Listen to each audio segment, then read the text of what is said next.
At a press conference to introduce new general manager Koby Altman, owner Dan Gilbert said the situation is, quote, fluid, unquote. But at this point, he expects Irving to report to camp. Wilbon, we watched this. What was your takeaway from what you saw? That they have as much idea about what is going to happen as we do. They have no idea.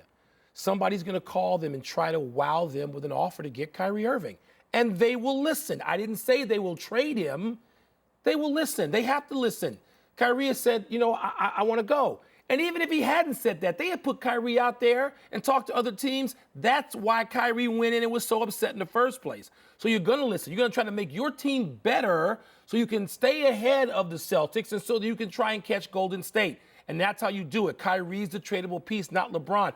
So it wasn't anything new to take away from it, really.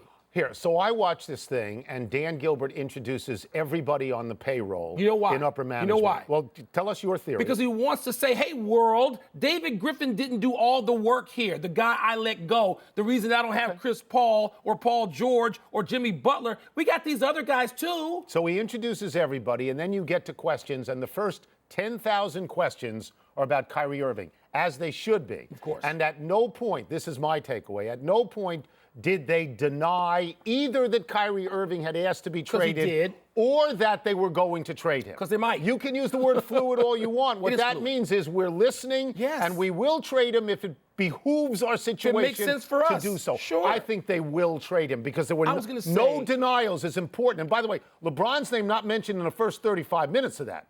Later on, not in the first 35. Let's go back. You see Gilbert sitting there. I mean, he's an authoritative figure, except when he has to back down the second time around to LeBron, which made me very happy.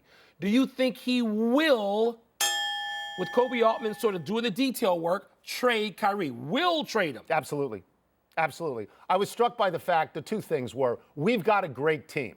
Okay, no, you can say that all you want. No, you will trade him because you never said, and we're not trading. You can talk about Kyrie Irving reporting in training camp all you want. A lot of time to training camp. They're going to trade him.